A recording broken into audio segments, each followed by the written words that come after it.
David Moyal, rabbin de la ville de Cannes, bonjour. Bonjour Alexandre. Sur les 49 jours de l'Homer, les 33 premiers jours sont observés comme une période de deuil. On ne doit pas se couper les cheveux, célébrer de mariage, ni écouter de la musique.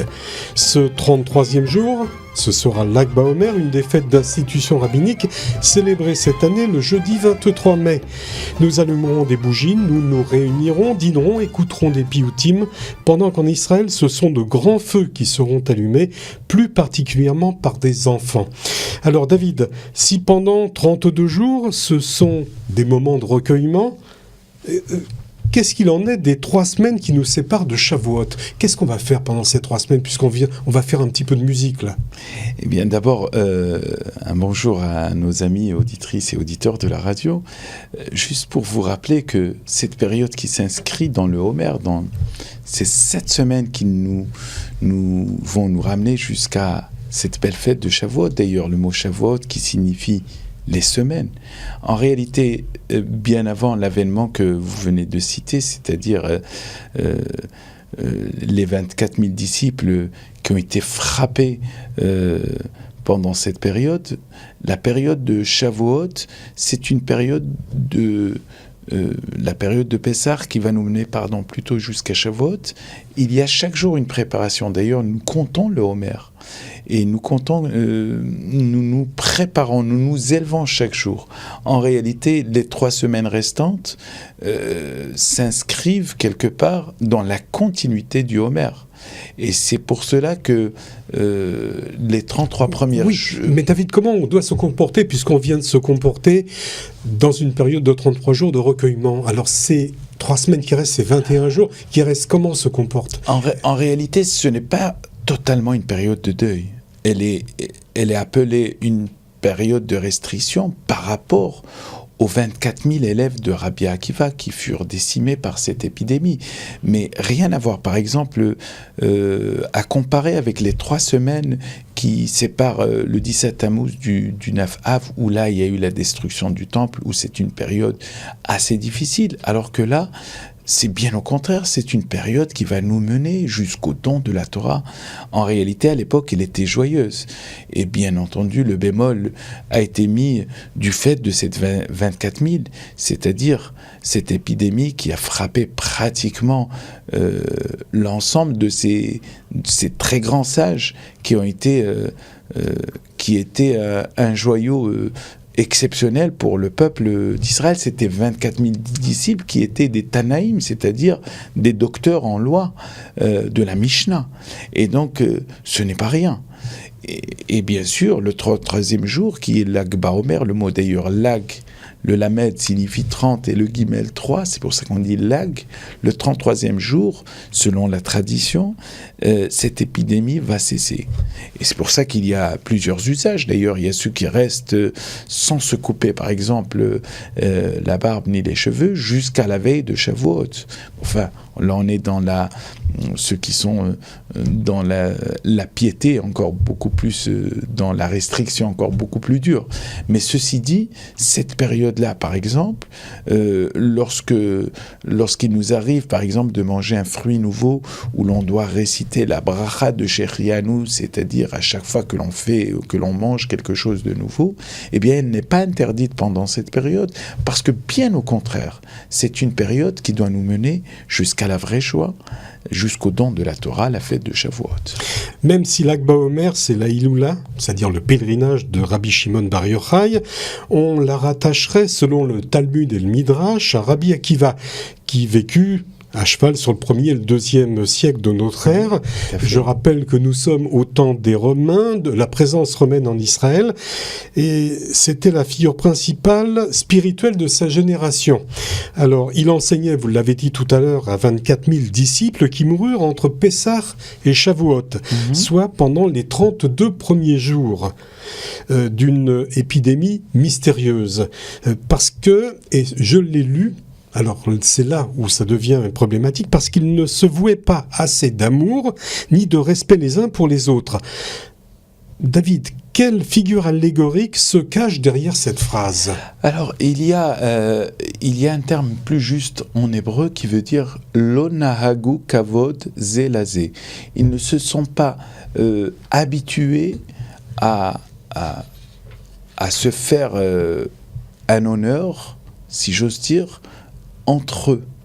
Et quand on sait que le mot kavod en hébreu, c'est la Torah. C'est-à-dire qu'en réalité, on pourrait bien sûr, et à juste titre, se poser la question, mais quand on arrive à ce stade-là, quand on est élève de Rabbi Akiva qui était le maître le plus parfait, d'ailleurs, Rabbi Akiva, même s'il a fait partie des 10 martyrs, mais Rabbi Akiva était le plus parfait, l'exemple le plus frappant. Rappelons que Rabbi Akiva, à l'âge de 40 ans, ne savait encore pas grand-chose.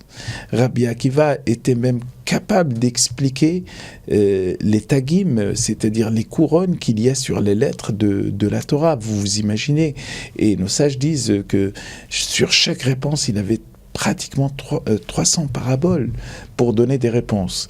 Ce qui voudrait dire tout simplement, et vous avez raison de le souligner, c'est-à-dire qu'à cette époque, les sages entre eux ne se sont pas il y avait un manque de respect, il y avait un manque de communication. Pas un manque de respect, c'est-à-dire il n'y avait pas de partage. Il n'y avait pas suffisamment de partage de connaissances entre eux. C'est-à-dire qu'à cette époque, eu égard à leur grandeur, ils devaient naturellement partager leur savoir. Et vous savez, quand on ne partage pas son savoir, on finit par mourir.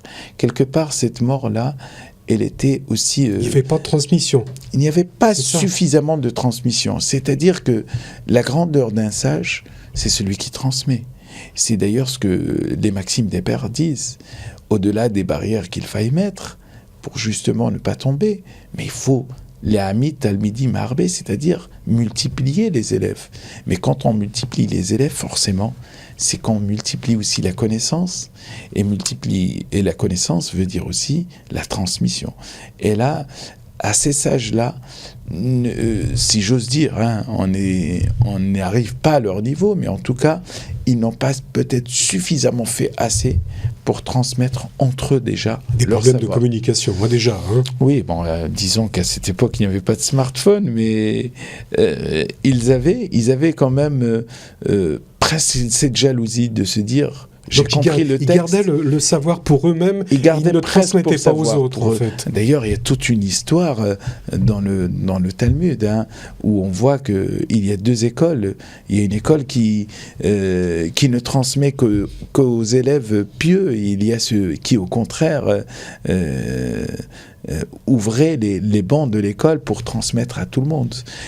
C'est-à-dire qu'à cette époque-là, eh bien, les élèves, entre autres, de Rabbi Akiva, n'ont pas suffisamment transmis entre eux. Ils n'ont pas partagé, voilà le terme le plus juste.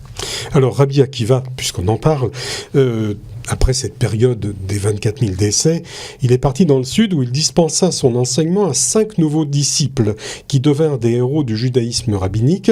En particulier, il y avait Rabbi Shimon Bar Yochai, qui a combattu les Romains. Alors, pourquoi rattache-t-on cette fête à Rabbi Shimon Bar Yochai alors que tout tend finalement vers Rabbi Akiva? Et qu'est-ce qu'on fête avec cette fête? Alors, est-ce qu'on fête l'épidémie? Est-ce qu'on fête l'extinction de l'épidémie? Ou est-ce qu'on fête la mort des 24 disciples? Et si c'est une fête, ça m'embête un petit peu, parce que là, il y a eu des deuils, donc ça ne peut pas être non plus une fête. Alors qu'est-ce qu'on fête? Mais vous avez raison de dire ça. Et d'ailleurs, je veux juste mettre cela en évidence avec ce que nous avons fait il y a quelques jours de cela. Rappelez-vous, il y a le Yom HaZikaron, le jour du souvenir où c'est triste. On pleure nos morts. Mais le judaïsme ne s'arrête pas uniquement au fait de pleurer la mort, parce que la mort n'est qu'une absence physique, alors qu'il y a une suite. La réjouissance qui vient après, c'est que la Torah ne s'est pas éteinte. La transmission est toujours là. Et c'est pour ça que nous mettons ça en valeur avec justement le don de la Torah. Parce qu'à partir du 33e jour, alors que l'épidémie avait frappé tout le monde, et on pensait que la Torah allait s'arrêter, mais elle a repris. Rappelez-vous de Yom HaZikaron, encore je le redis, il y a eu ces soldats qui sont tombés pour l'indépendance du peuple. Et puis vint le jour de l'indépendance, où tout le pays est en fête. Parce que finalement, on est heureux du passé, parce que c'est parce qu'il y a eu ce passé qu'on a un futur qui peut être meilleur. Et qu'on peut se projeter dans le futur. Et qu'on peut tout à fait se projeter. C'est ça aussi le sens de l'Akba Omer. Alors, pour compléter ce que vous dites, Rabbi Shimon Bar Yochai est désigné dans le Zohar par le titre de Botsina Kadisha, ou lampe sacrée. À l'Akba Omer, nous honorons sa mémoire en allumant des bougies ou des feux de joie qui symbolisent la lumière émanant du feu éternel de la Torah, et en particulier ses dimensions ésotériques qui furent révélées par Rabbi Shimon Bar Yochai. Alors, rappelons au passage que Rabbi Shimon Bar Yochai, pendant tout le passage où il était dans cette grotte, il a écrit le secret des secrets. Et c'est-à-dire que dans la Torah, vous avez ce qu'on appelle le Pardes. Le Pardes, c'est-à-dire le P qui veut dire le Pshat, c'est-à-dire le sens littéral, le Remez, l'allusion, le Drash, toute la partie exégèse, et le Samer qui veut dire le Sod, c'est-à-dire la partie secret, celle qui nous dépasse. Bien entendu, quand on arrive à avoir déjà, dans un premier temps, le Pshat, il faut suivre, je dirais, cet acheminement-là, ce chemin, et ne pas commencer par le Sod, parce qu'on y perdrait pied. Donc Rabbi Shimon Bar Yochai, grand qu'il était justement, la grandeur de Rabbi Shimon, c'est que il est resté justement pendant toutes ces années dans cette grotte avec son fils, Rabbi Lazare. Et quand il est sorti de cette grotte, il pouvait, par son regard, il pouvait même brûler les créatures. C'est pour ça qu'on l'appelait la lampe sacrée. Tout à fait. Et c'est ce qui fait le lien avec les feux qu'on allume alors, les bougies, les feux. Oui, parce que le feu aussi, c'est la lumière. C'est cette lumière... et c'est la vie. C'est la vie, complètement. Et pourtant, le texte dit, dans la suite, quand il est sorti un jour et qu'il a brûlé par son regard quelques individus qui n'étaient pas dans la pratique. Alors, dans le ciel, on lui a dit « Mais qui es-tu pour juger mes individus, mes créatures ?» C'est-à-dire que, à travers le côté rigueur de Rabbi Shimon, il a dû retourner encore 1 an dans une grotte, et que quand il en est ressorti, il avait un amour parfait. C'est ça le côté de Rabbi Shimon Bar Yochai, c'est la rigueur avec de l'amour. Parce que généralement, ce sont 2 notions qui ne se marient pas. Mais la rigueur avec l'amour, c'est tel qu'un père qui corrige son fils. Il ne le corrige pas parce qu'il ne l'aime pas, parce qu'il justement, bien au contraire, parce qu'il l'aime. Et ça, c'est l'image de Rabbi Shimon Bar Yochai. Merci David Moyal, rabbin de la ville de Cannes, de nous avoir donné toutes ces explications qui nous ont ouvert les yeux sur l'Akba Omer. On se retrouve dans 3 semaines pour parler de Shavuot.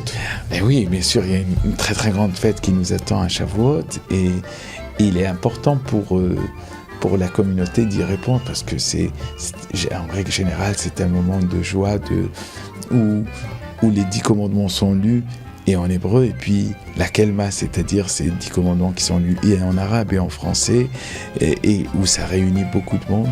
Et j'invite vraiment, on aura encore le temps d'ici là d'en reparler. Merci David. Merci à vous Alexandre. Shabbat Shalom.